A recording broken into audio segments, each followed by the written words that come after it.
续来讲古早味的汤水太白粉甜汤，是真侪人囡仔时代的回忆。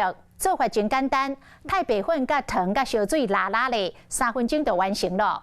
不过营养师特别来提醒，这个太白粉嘛是淀粉的一种，有慢性病的乡亲唔通做一届食伤多。食好都不无食这啊。 看起来筋骨又个透明，食起来软 Q 软 Q， 有淡薄仔小气。这碗到底是什么味？好基咱人到大汉拢无法度放袂记。热食嘛，吃下去之后，我马上就觉得好像血气都已经通了，感觉上很舒服。原来这是太白粉甜汤，早期因为欠物资，变成是囡仔人的私生活，制作过程就亲像是变魔术。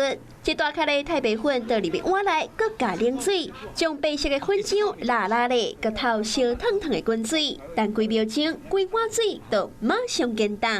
这样是最好，让它慢慢透明。动作看起来真简单，不过安怎可以保持软 Q 又搁会芳甜？这其中都有大学问。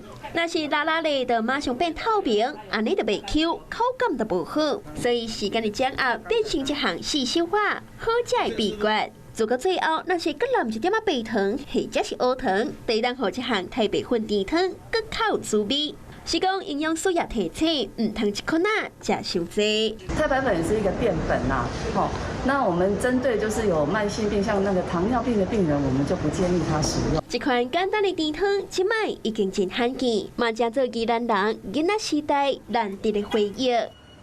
Hello， 我是林明瑞。想要抢先掌握最及时的新闻资讯吗？赶快订阅、按赞、开启小铃铛，锁定我们华视新闻的 YouTube 频道。